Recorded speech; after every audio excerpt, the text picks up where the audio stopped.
On today's episode of the Locked On Texans podcast, what can the Houston Texans do with Captain Laremy Tunsil? Is there anything they could do?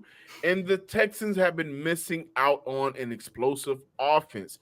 Is it Bobby Slowik's problem, and how can they fix it?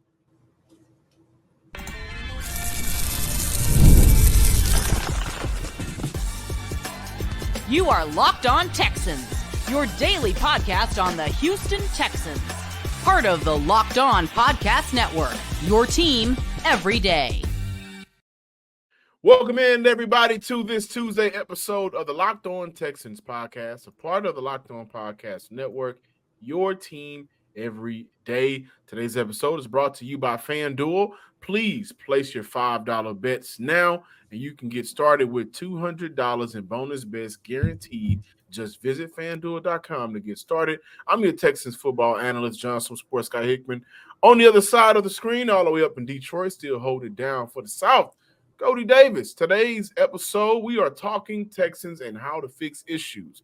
But I do want to say thank you to all of our first-time listeners and viewers. Please subscribe, like, and comment to the Locked On Texans podcast. And shout out to our everydayers coming back to listen to Cody and myself talk Texans, even though the last 24 to 48 hours may have not been the best of moods to be in if you're a Texans fan. And let me just say this, man. You guys really showed up for us on YouTube. Yes, sir. 7,000 views. I think it was 4,000 in 8 hours. But Yes, sir. not only did you show up for us, you showed up for yourselves because, man, I am looking at some of these comments, and you guys were pissed off. So shout out to the Texan fans for being able to kind of get through that pain. But, Cody, take us away.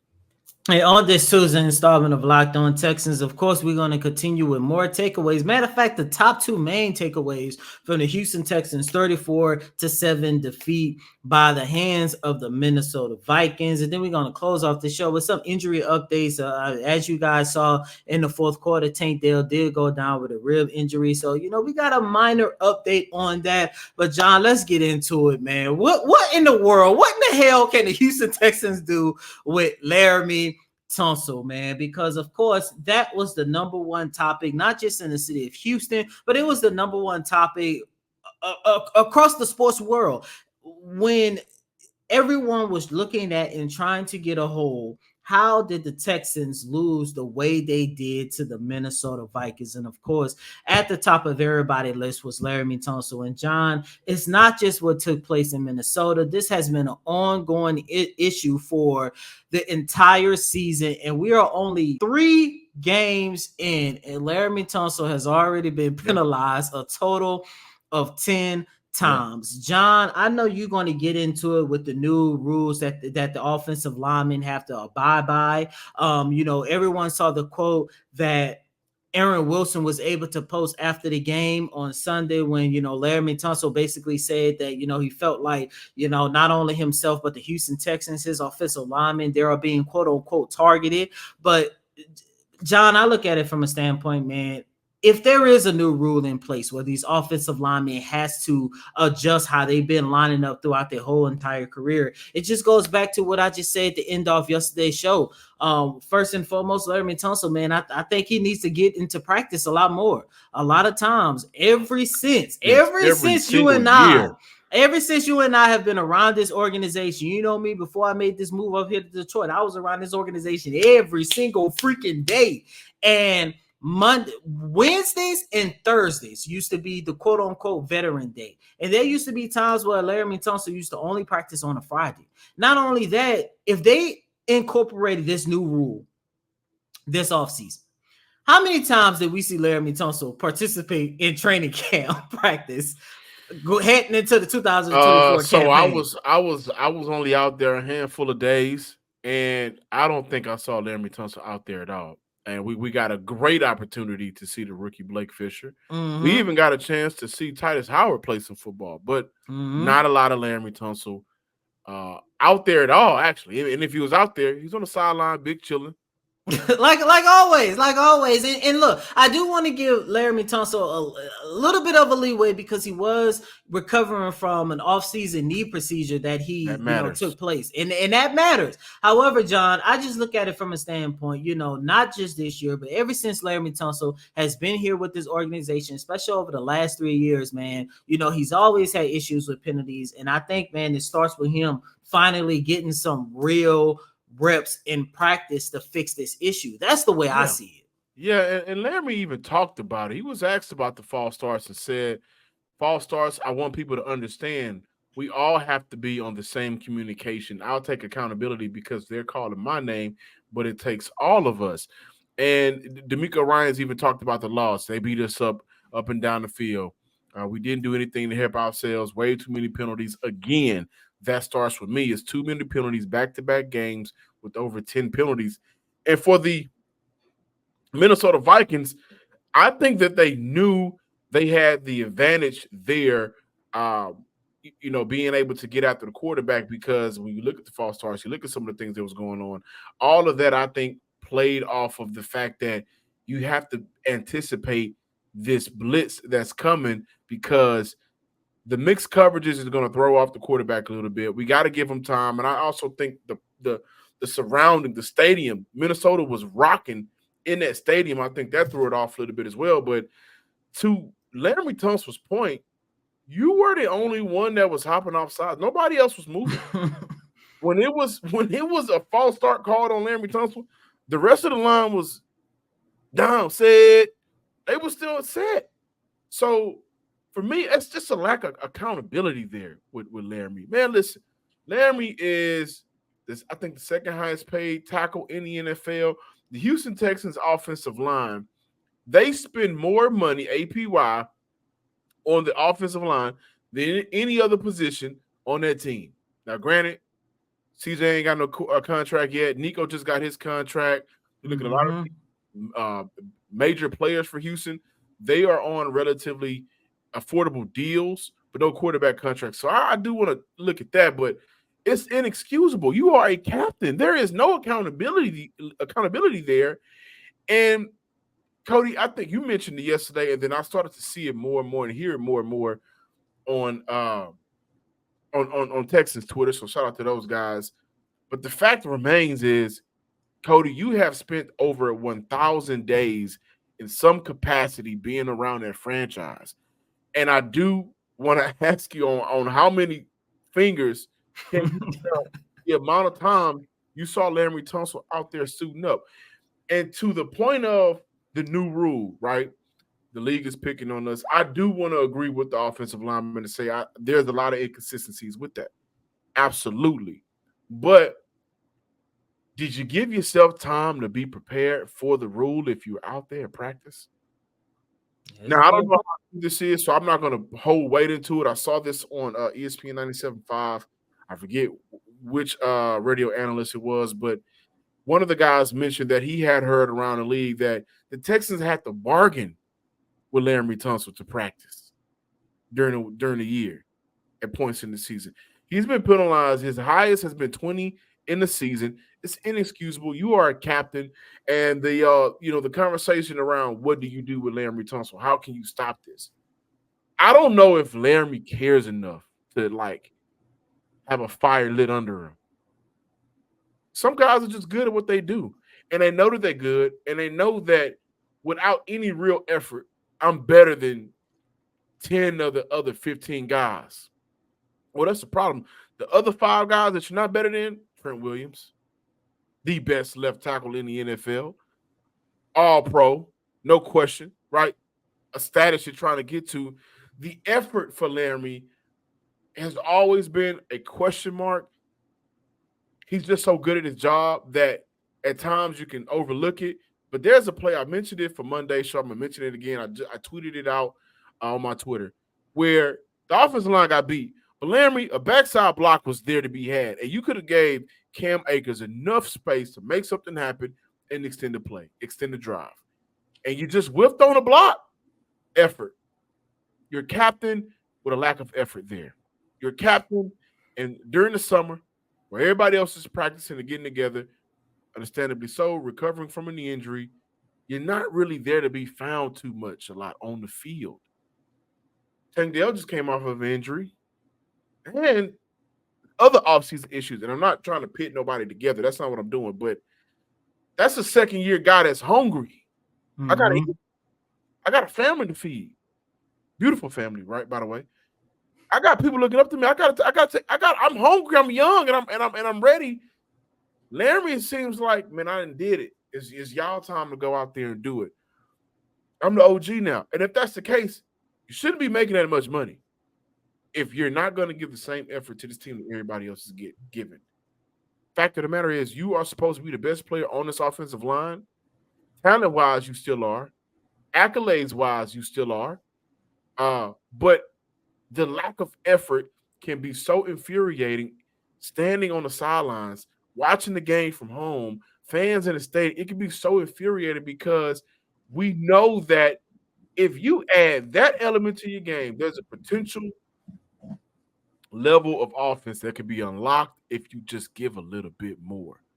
And of all the years under David Culley, with the Bill O'Brien mess, under Lovie Smith, of all of the years to be laid back and cool and be the laid back Laremy we love and we know, it was then.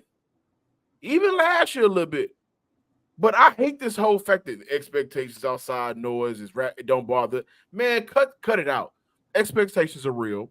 You guys are supposed to be one of the best premier teams in the league, a premier offense with Tank Dell, with Nico, with Stephon coming over, with Dog. So you're supposed to be this. And the fact of the matter is, aside from the first week, we ain't seen it. We've had major question marks with what the hell is going on with this offensive line. Fact of the matter. So now we got to talk about Bobby Slowik. You're missing out, guy. Buddy, you're missing out. My man, you are missing out. And CJ is missing out. Tank Dell is missing out. Your players are missing out. And the fact of the matter is, the team could possibly miss out if you guys don't get your stuff together. I do want to say this before moving on. I don't know about the Houston Texans, quote unquote, begging Laremy Tunsil to practice. I don't know if there's any truth to that or not. I don't either. I know. I'm just saying I don't really know. I wouldn't necessarily put it like this. I wouldn't necessarily say that was the case, only because last year when we started seeing the expectations for this organization kind of like change from, quote unquote, being like at the bottom of the league to, oh, damn, we got the Houston Texans on the schedule. I don't think that's something that Coach D'Amico Ryans and Nick Caserio definitely would have put up with. So I really don't know how much that went into it, but all I could say is, especially when I was around this team on the daily over the last 3-4 years, the Houston Texans, they have vet days. And I will say that every single Wednesday, you can always bookmark it. About 99.9% of the time, Laremy Tunsil was going to take that day off for a quote-unquote vet day. Thursday was always, he was there on Thursdays, but sometimes it was up in the air. Then, of course, Friday, he'd get out there on the field. You guys know if you step out on the field, at least by Friday, you're going to play. But, I just think at this stage, especially knowing that the Houston Texans, John, to your point, they now have different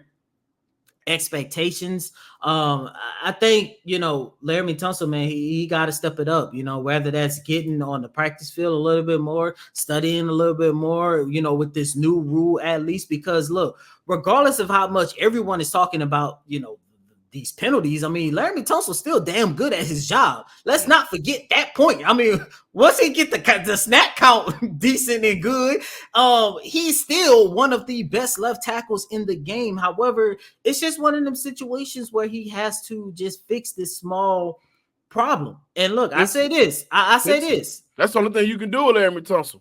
Exactly. Taking a captain off his chest, I don't think benching him, but I don't think any of that. Maybe you pull him to a side for a series to allow him to get his levels together and calm down. Mm-hmm. But benching him wasn't gonna do nothing. No, he already getting paid. Yeah, just fix the damn issue. Yeah, just fix it. But I will say this: regardless of how much we see her talk about Laremy Tunsil and his effort and how much he care or whatever, there's two things I know for sure Laremy Tunsil wants before he retires. Pro under his name and a Super Bowl championship. And the only way he's going to get one, if not both of those things, he gotta fix this issue, man. Plain and simple. So, Laremy, if you run across this podcast, we love you, big dog. Just do your job, man. Fix what you gotta fix. Just be better than the other 14 players and not better than the other 10 players. That's it. The talent is there. Bobby Slowik, we got you on the other side of the break, man. You are holding this offense back. But before we talk about Bobby Slowik, I want to let you guys know that if you are a small business owner out there, you definitely want to find quality professionals that are right for the role you're offering. That's why you have to check out LinkedIn Jobs. LinkedIn Jobs has all of the tools to help you find the right professionals for your team faster and for free. LinkedIn isn't just another job board. LinkedIn helps you find and hire professionals you can't find anywhere else, even those who are not actively searching for a new job, but might be open to the perfect role. On LinkedIn, 86% of small businesses get a qualified candidate within 24 hours. Hire professionals like a professional on LinkedIn. Also, LinkedIn knows small businesses are wearing a lot of different hats and may not have the time or resources to hire. That's why they're constantly finding ways to make the process easier. They even just launched a feature that helps you write job descriptions, making the process easier and quicker. Post your job for free at linkedin.com/lockedonnfl. That's linkedin.com/lockedonnfl to post your job for free. Terms and conditions apply. Welcome back in, Locked On Texans listeners and viewers. Before we talk Bobby Slowik, before we get into that, I do want to give you guys a few numbers. The Houston Texans forced a pressure rate of 50% against Sam Darnold while blitzing on just 21.9% of, so basically 22% of plays. Sam Darnold had a passer rating of 103 with 2 TDs and no turnovers on those pressures. So, take that with a grain of salt. Also, the Houston Texans allowed 30 total individual pressures across 23 dropbacks. The Vikings pressure rate was 44.2, which was 23 out of 52 dropbacks per Next Gen Stats. Now, the quote I think, Cody, of the day. Are you ready? Mm-hmm. It's not from a current Texans player. It's not from a Houston Chronicle member. It's not for any other local media members out here in Houston. It's actually from John Grenard. He said the first play of the game, they tried to block me with a rook. They tried to block me with a rookie tight end. It's disrespectful. I ain't never seen that. And John Grenard, he should have felt disrespected. Brother, you are 100% right. And in disrespectful fashion, you ever played the game of dominoes when somebody try to roach up on their little 10 points? Oh, you gonna play your 10. You gonna disrespect me like that? 15.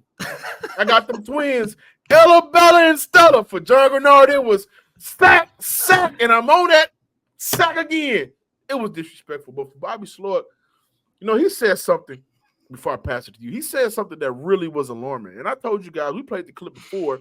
Bobby Slowik was like, well, if I call up a play, can CJ make me right? Remember that clip I played? Help me make it right. He also said something that I thought was very alarming in regards to Brian Flores' defense. And he said, basically, there's not much we can cook up if that defense is on fire. Excuse me? Now, there's a trend with this Shanahan coaching tree, but specifically with Bobby Slowik. First game of the year, Houston Texans rushed for how many yards? Over 200. Over 200, right? Well, they put up 29 points, the highest of the year to this point. Second game of the year, how many rushing yards they put up? What was it, like 50 something? What wasn't too much. It was 75. 19 points.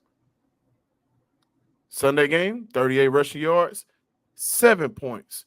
What I want to get at is for Bobby Slowik, you gotta find a way when you're looking at their play call sheet, right? And you're going through it and you're looking at all them plays, you gotta find a way to establish your identity if something is taken away from you. When they can run the Mm-hmm. ball, Houston is a dangerous team. Saw Joe Mixon, first game of the year. He got AFC Player of the Week, ran for over 150 yards. Houston put up 29 points. 2 TDs by CJ. Everybody got involved. Nico Collins had a big game, right? But then once teams are able to take that away, or your offensive line isn't playing to the best of their abilities, and your running backs are hurt, and you're down to your third string running back, right? So you're having these issues. It seems like Bobby is not able to grasp control of his offense. He's not able to create a rhythm because the defense isn't allowing that rhythm to be had. And brother, let me tell you something. I want you to hang around some old brothers. Go hang out with your coaching staff and the brothers and see how they can just create rhythm with the beat of the drum. Don't matter what it is, we can dance, we can move, we can create that rhythm because it's in us. It has to be in you, Bobby. You got to find ways to say, okay, I can't run the ball right now. Let me supplement the run by opening up the pass, open up the run with the pass. Let's get this offense going. You knew what Brian Flores was going to do. Hey, man, let's have some quick blitz beaters. Let's have some of my guys underneath. Let's get Tank Dell involved a little bit more by having him being able to just kind of win underneath. More seam routes for Dalton Schultz. That part of the field was going to be open. Bobby is holding himself back because if you can't stick to the script, then throw the whole movie out. And for the Houston Texans, the last 2 games offensively, it's been a crap show movie. I want a refund. But John, this is basically the same conversation we had last week. Remember I said I don't understand Bobby Slowik and how much he depends on the run. And I'm looking at it from a standpoint. Well, I mean, If you we gotta understand it because no, the I tree say I he don't. comes from. I get that, but how many of those? When you take a look at every single coach that has came from that Kyle Shanahan tree, how many of them had CJ Stroud as a quarterback? I get Brock Purdy has been a damn good quarterback in this league, but is he CJ Stroud? I get you can insert any quarterback in their system and you can actually have some success. But how many of them have been CJ Stroud? That's why I say I don't understand the notion because it's kind of like you can take what you learn from Kyle Shanahan and make it 10 times better and make it your own because you have a potential top 10, top 5 quarterback on your roster. And not only that, John, what is something that we have been talking about consistently here on this show ever since the offseason? Can you name a better wide receiving core, a better offense that have as many weapons as the Houston Texans? Remember the very first day of training camp? I think that was the very first day, if not the first day. It was the second day where CJ Stroud said, we have a 5-headed monster. And you're looking at Stephon, you're looking at Tank, you're looking at Nico, you're looking at Dalton Schultz, and you're looking at Joe Mixon. It seems like for majority of the time, Bobby Sawyer has only used 2 out of those 5-headed monsters, especially with us scratching our heads saying, how are you going to get Tank Dell and Dalton Schultz more involved into the offense, especially Tank Dell? Well, I think this is the kryptonite of the Shanahan tree. And this goes back, like we talk a lot about the Shanahan tree, but Gary Kubiak has handprints all over that coaching style, right? Yeah, he does. But Gary Kubiak, you know he definitely didn't have no CJ Stroud. Well, he didn't, but what he had was Arian Foster. Mm-hmm. And Arian Foster was a perennial for a 3 or 4 year stretch. I get it. Top 3 running back in the league. One of those years, he was the best running back in the league. And so, one thing that offense is predicated around is being able to run the ball effectively and well. Like when we found out Cam Akers was going to be starting because Joe Mixon was out, I didn't expect 150 yards on the ground. But what I wanted to see was 4.5 yards a pop, because that will allow teams to have to respect you a little bit more and come up, because that offense, from my understanding, relies on a lot of play action for the big plays. And we've yet to see many big plays this year, aside from, Nico Collins just being Nico Collins. But that element of it is taken away. So now you have 2 elements taken away from Bobby Slowik because he can't start the run, can't establish that. And so now I can't really play action you guys. I can't Can't win with that. And I think another issue that we saw was, hey man, we don't need to see a lot of these long, drawn out routes right now because you ain't getting a lot of time to let those routes develop. So I thought that was a perfect game for Dalton Schultz and Tank Dell to create that damage underneath. And Tank is a yak guy. If wasn't fifth, we'd all be drunk. But Tank will be good because that's what he does. He's on. He is a yacker. Didn't see that. So you got to understand that. And we're doing a lot of criticizing for a coach that I think is still learning. He is 19 games into offensive coordinator right now. Yeah, something like that. But it's excluding preseason. But he got to figure out a way to say, you know what? I need an identity outside of being a Shanahan coach. Have you ever met women that I just want to have an identity outside of being a mom? Fathers, I just want an identity without outside of being how's the wife? How's the kid? I want an identity that people can say, I am me. That's what Bobby needs. He needs that identity to where if he walks in the room, you're not just another Shanahan product. You're a product of yourself because you were able to create wrinkles that you learn from Shanahan to be a little bit more successful. Because Shanahan has a ceiling on what that coach, Kyle Shanahan, has a ceiling on what his success looks like. Going back to blowing a 28-3 lead, going back to not being able to get it done in some of these Super Bowls. None of those quarterbacks, outside from Matt Ryan, MVP that year, during his whole stretch is CJ Stroud. I would say this. I would say this. The best game that Bobby Slowik could use to showcase that he could still put together an explosive offense without relying that much on the run. Just go back to last year when the Houston Texans beat the Tampa Bay Buccaneers. CJ Stroud threw for 470 yards. The leading rusher in that game was Devin Singletary, and we all know how much he loved Motor. Devin Singletary had a team high 26 yards on the ground. I'm not saying the man needs to, give up on the run. I'm not saying CJ Stroud needs to go out there and throw it 70 times or whatever the case might be. But when you have a game like what we saw on yesterday, when you are dealing with 9 times out of 10, the Texans are going to be back in the same situation next week. And John, you're going to be inside NRG Stadium. So you're going to be able to see more than what you was able to see on TV on yesterday. You have a quarterback, you have the weapons to say, you know what? I know I love the run. I know my system is relied heavily upon the run, but I can still draw up an explosive offense and give the opposing team some hell if I just make some tweaks. Because regardless of what you learn from Kyle Shanahan, at the end of the day, they never had a CJ Stroud, baby. I tell you that for sure. But go ahead. I knew the game was in trouble for the Houston Texans. It was in the second quarter. I knew it was over. At the 12-minute mark, they were still down 14-0, of course. They pulled out the trick play. I said, that was bad. It's a wrap. That was bad. Let's talk about the injuries, the injury update on the other side of the break. When we come back, more Locked On Texans on the other side. Hey, NFL fans, you can start the season with a big return on FanDuel, America's #1 sports book. So when you get a hunch in the middle of the game, you can check out the latest stats, view live play-by-play, and so much more on the same page where you place your bets. You'll get started with $200 in bonus bets guaranteed when you place your first $5 bet. So visit FanDuel.com. Again, that's FanDuel.com to get started with $200 in bonus bets guaranteed. Welcome back in, Locked On Texans listeners and viewers. Before we close out today's show, Cody,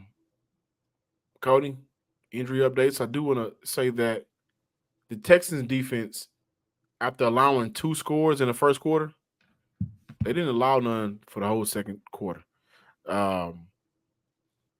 And on the Eric Murray touchdown, I think Sam Darnold had about 6 seconds to get that ball off.